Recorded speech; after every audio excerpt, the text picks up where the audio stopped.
Tonight, rates on the rise. Borrowers take another hit as the Reserve Bank's boss accepts that a recession could be possible. Hello, I'm Jeremy Fernandez. This is ABC News.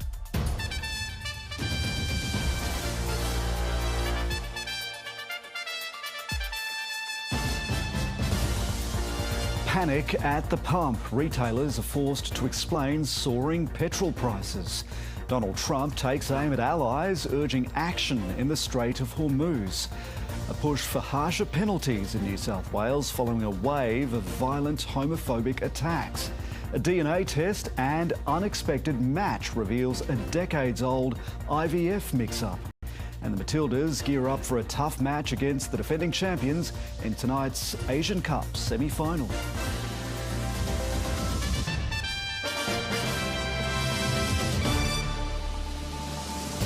The experts predicted it and homeowners feared it. The Reserve Bank announced double trouble today, the second interest rate rise in as many months. And with the war in the Middle East continuing, economists are warning there could be more bad news to come. Rates have increased by 0.25 percentage point, taking the cash rate to 4.1%. For someone with a $750,000 mortgage, that means an extra $113 in repayments every month. And the big four banks have all announced they will pass the increase on. More pain for Australian borrowers. Ultimately, with inflation that is already too high, the board decided raising the cash rate was the right call. Inflation above target and a war in the Middle East, helping to spark a fresh rate rise. We've got an inflation challenge in our economy already, and developments in the Middle East are making that worse. For the second month in a row, the RBA has lifted the cash rate by 0.25 percentage point in a split vote 5-4, taking it up to 4.1%, back to where it was a year ago.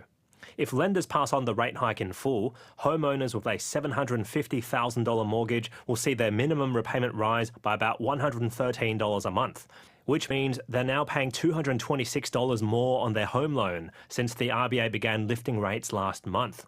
For a $1 million mortgage, repayments will increase by $151, meaning they'll be paying more than $300 extra. In breaking news, the Reserve Bank has increased the cash rate by... It's certainly not the news Anna Sri wanted to hear. I don't have a lot of non-regular expenses that are, I would say, discretionary spending really. It's probably just food that I could cut. The RBA governor was tight-lipped on what might happen next. If we don't see the numbers indicating that we're going to see a slowing in underlying inflation, let's assume that it stays at 3.5%, then unfortunately we're going to see another rate rise from here. Would you be prepared to put Australia into recession if that's what it takes to bring inflation much lower? We don't want to have a recession, but if it's hard to get inflation down, then, we're going to have to deal with that. Australia now has higher interest rates than many other economies like the US, UK and Canada. But it doesn't seem to be working because inflation here is also higher than in those countries. So that suggests even more rate hikes might be needed. Balancing that pain against the risk of recession, which no one wants. David Chow, ABC News. Record fuel prices were not to blame for today's interest rate rise, according to the RBA, but they are contributing to the country's inflation challenge. Australia's biggest fuel companies were today hauled before the competition watchdog as the government sought to allay fears that supplies could run out. Here's National Affairs correspondent Jane Norman. From coast to coast, pain at the pump. Drivers navigate prices they've never paid before. It's $100 extra every week now. At one of Sydney's busiest low-cost servos, business has slowed to a crawl. It's really quiet now. It's hardly 2 customers in 1 hour. In some areas, diesel now topping $3 a litre.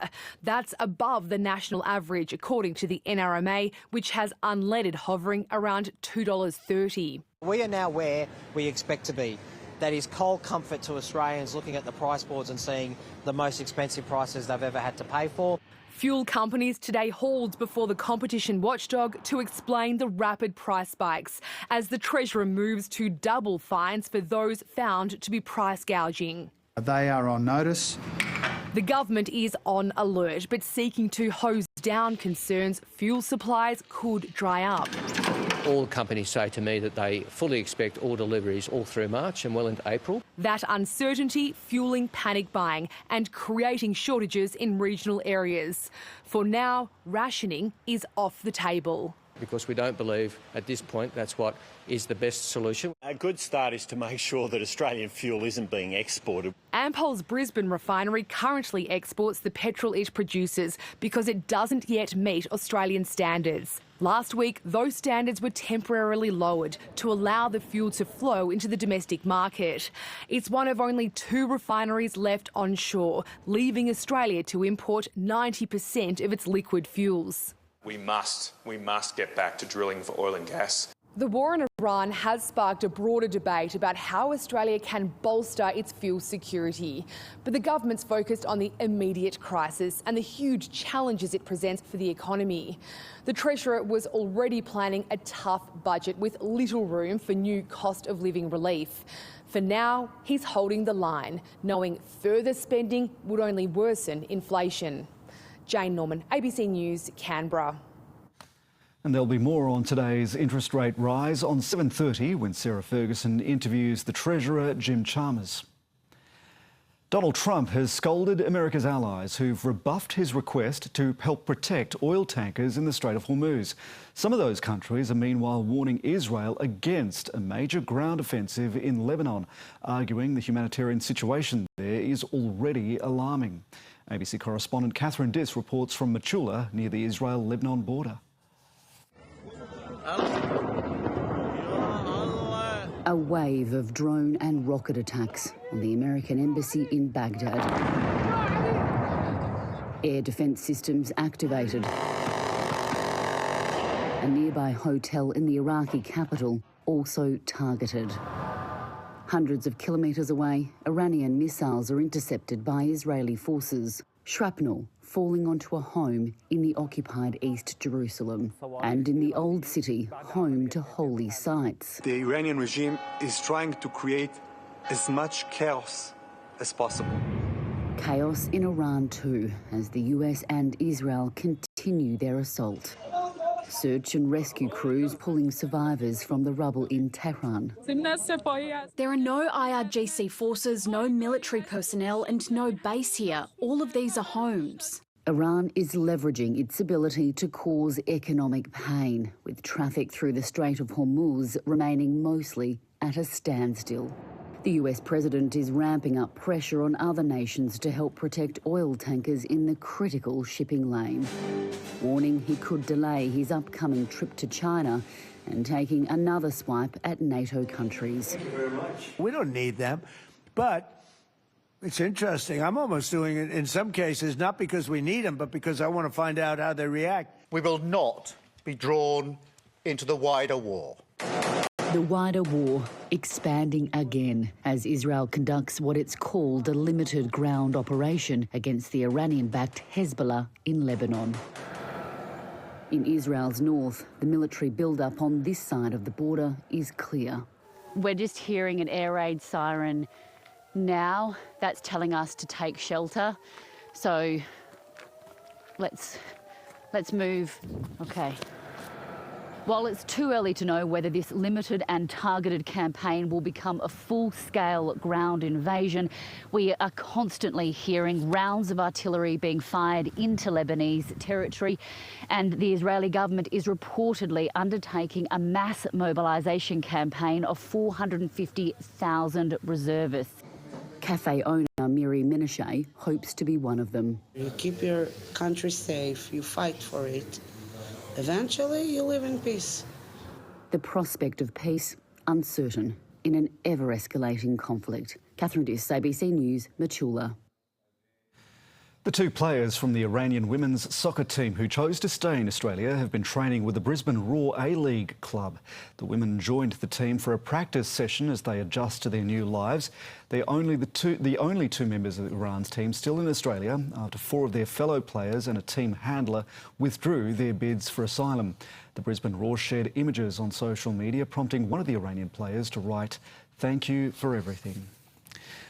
Back home now, a court in Sydney has heard that the mother and siblings of the surviving Bondi Beach gunman Naveed Akram live in constant fear for their safety. His lawyers have asked a magistrate to suppress their identities. The 24-year-old is yet to enter pleas to nearly 60 charges over the shootings in December during a Jewish event that claimed 15 innocent lives.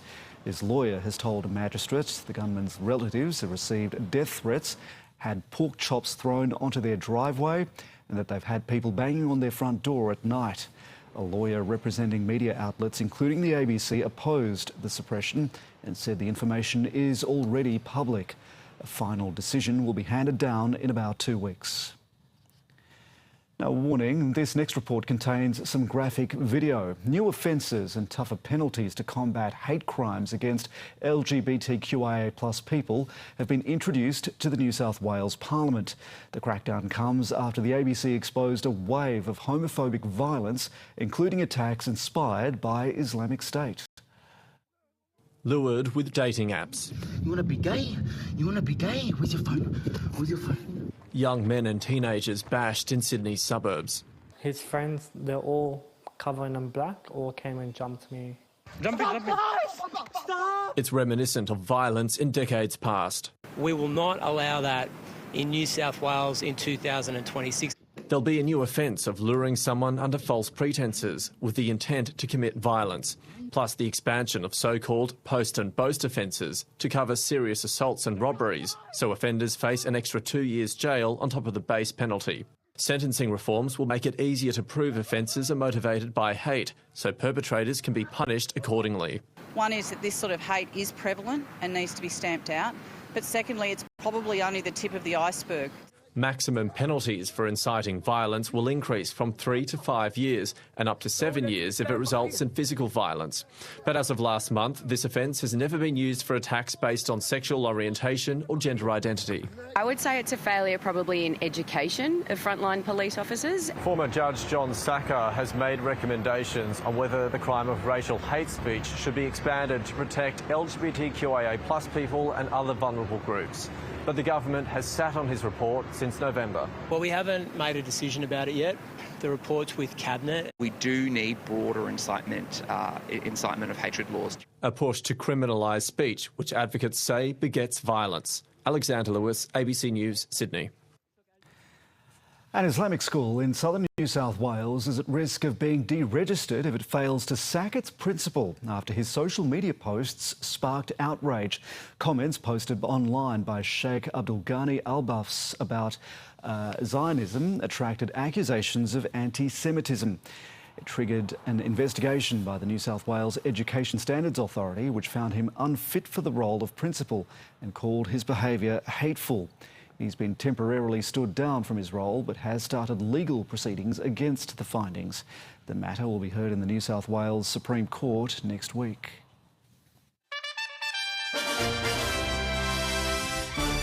A 30-year-old woman has discovered that an IVF bungle in the 1990s means that she and her twin sister are not biologically connected to the woman who gave birth to them and raised them. It's the second known case in Australia of an embryo being transferred to the wrong family during IVF treatment after a similar mix-up in Brisbane was revealed last year. Now the family is exclusively telling their story to the ABC's Elise Kinsella. Sasha Safransky grew up in Coffs Harbour with her mum and twin sister. At the time, she didn't know she had a whole other family just a short drive away. That's my family home. And then if we just do a jump over to this little clearing here, that's where the biological family live now. Last year, she sent her DNA to the genealogy tracing website Ancestry.com. Weeks later, the website matched her with a stranger, saying it was her maternal aunt.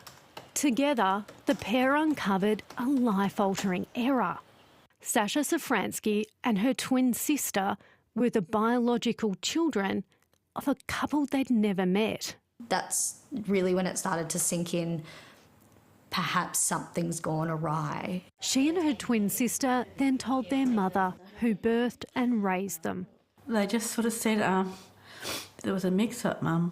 We're not your biological children. I said, What? You know, what are you talking about? The family still don't know how the mistake happened.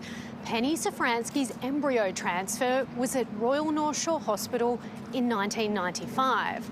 But the hospital says it didn't run the clinic then. A private company did.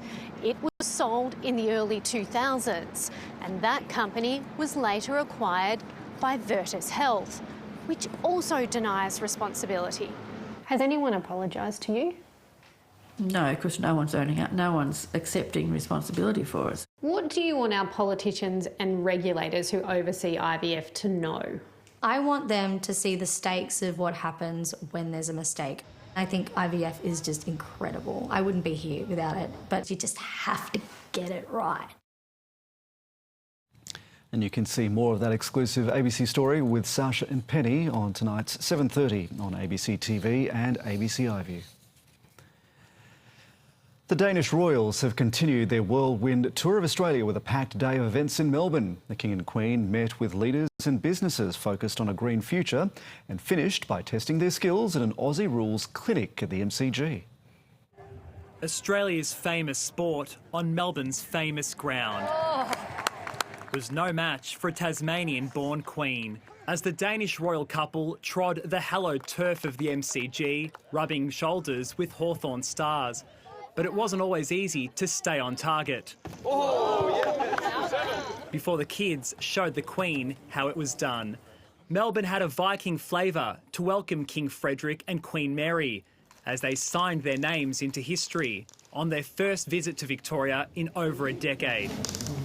The pair were welcomed by the Governor this morning, the Victorian Premier waiting in the wings for her moment. Lovely to see you, Premier. Your Majesty, how are you? Lovely to welcome you to Victoria. How are you? Lovely to meet you both. The royal couple with their sights set on a green energy future. Queen Mary and I hope that many new, possibly historical, outcomes will materialise between Denmark and Australia as an outcome of our visit here in Melbourne.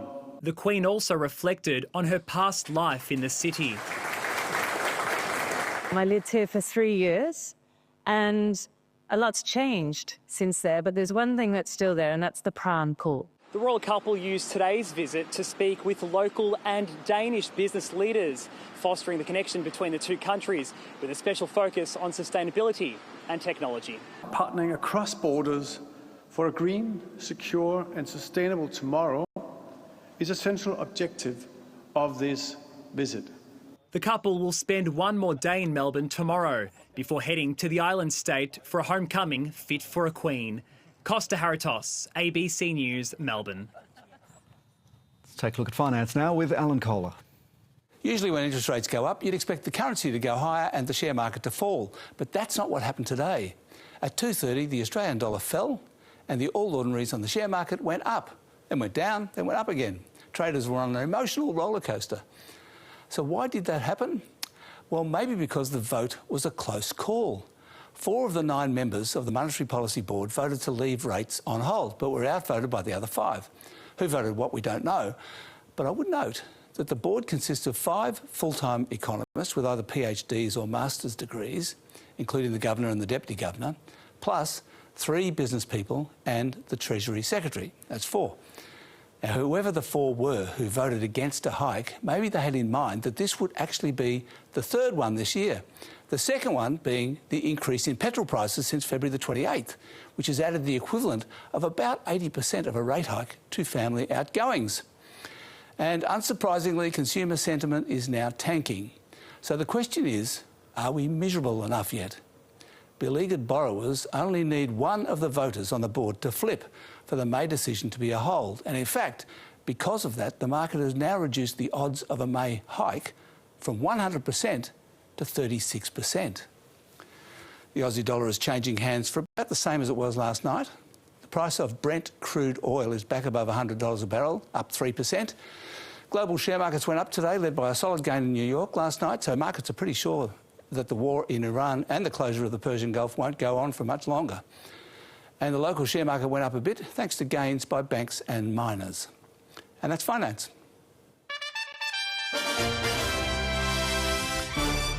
Sport now, it's do or die for the Matildas tonight in Perth as they face China in the first Asian Cup semi-final. The winner will progress to Saturday's decider in Sydney. ABC reporter Blake Kagi is outside Perth Stadium. Blake, what is the latest? The latest from Perth Stadium for you, Jeremy, is that it's hot. It's very hot, in fact. Unusually hot for this time of year. A forecast top of 32 degrees for a 6 o'clock in the evening kickoff. So very difficult conditions for the players. Now, the Matildas have spent the day going about their usual match day preparations. They took their walk along the Swan River, and there are a lot of relaxed faces there. But what's on the line tonight is massive, no doubt. The chance to qualify for a final of a major event on home soil is a rare opportunity for any footballer, and that's exactly what the Matildas have in front of them tonight. Now, standing in their way is a China team that has conceded just one goal at this whole Asian Cup so far, and is also coached by a very familiar face to the Australians, Ante Milicic, who led the Matildas to the World Cup in 2019. So it all goes on the line tonight. The winner will become the first team to qualify for the Asian Cup final in Sydney on Saturday, while for the loser, that is the end of their Asian Cup dream. Fingers crossed. Blake Kagi, thank you.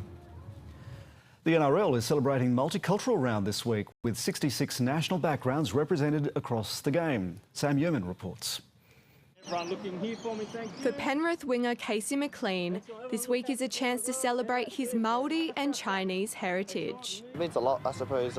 There's a few fair of us boys that, kind of think of, culture first. Multicultural Round shines a light on the backgrounds that shape the game, from family to community. Being able to, come down to one of these gala days, I suppose, see all these little kids where I was once upon a time. Big smiles. Across the NRL, players are proudly representing their roots. It's really cool, especially being from a little island of Malta. It's really cool to be here and celebrate the multicultural round. For McLean, that cultural connection extends beyond Penrith. His cousin Joe Chan will also celebrate his Chinese heritage with Melbourne, as the Storm look to continue their strong start to the season in a grand final rematch against the Broncos. I think last year's in the past. Broncos got the win last year, and we got a clean slate, and it's a new opportunity, a new year. Cleary! After a stunning round one victory, the Sharks were brought back down to earth by the Panthers on the weekend. I think you always want to verse the best teams in the competition, and to come up against them early was a great sign of where we're at and a test for us. They next face the Dolphins at home on Saturday. Sam Yeoman, ABC News. The Collingwood veteran Scott Pendlebury's clean record stands after successfully fighting his one-match rough conduct charge at the tribunal. The Magpies' premiership star was instead fined $3,000 and will face the Giants in 10 days. Scott Pendlebury has proved there's a first time for everything. After 427 games, just 5 games off the all-time games record, the 38-year-old made his tribunal debut for this bump. So clash your heads with Worrell and Pendlebury. But his one-match ban was overturned after the Magpies argued the veteran was bracing for contact and recognised his exemplary record of just 3 fines in 21 seasons. He's too old for that sort of stuff, isn't he? 2 games into his AFL career, and already Jagger Smith has a Rising Star nomination on his resume. The 20-year-old watched on last season after rupturing his ACL, but found a silver lining in the elite game of his All-Australian teammate, Sam Walsh. I was lucky enough I was able to sit in a few of his reviews, so it was actually like I was playing a game each week. The Demons' 13-point win to start the year is something to celebrate. Sidelined until round 8 with an Achilles injury, but Jack Viney is itching to be part of Melbourne's new offensive game style. It's exciting for sure. I want to be part of it ASAP.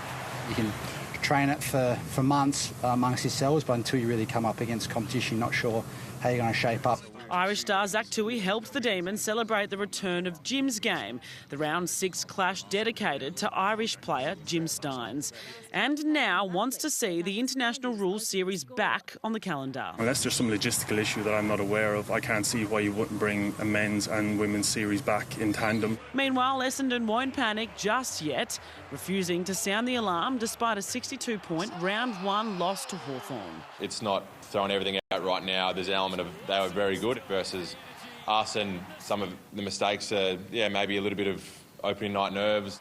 Alexia Pesce, ABC News. It's the stage show that took the world by storm. The Phantom of the Opera set a new standard in the world of musicals in the late 80s. As part of a global program to mark its 40th anniversary, a new cast is rehearsing for a major production on Sydney Harbour. From 1990 to now. Over 36 years and 15 productions, Guy Simpson has seen it all. It's irresistible to come back. I don't do this all the time. I've done many, many productions overseas and here, and it's just a show that has become a huge part of my life.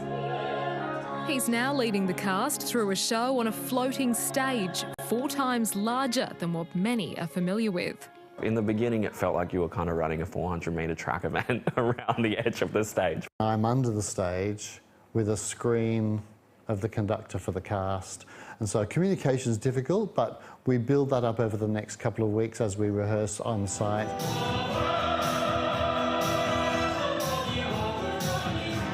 But before those on-site rehearsals, there have been dozens of dry runs.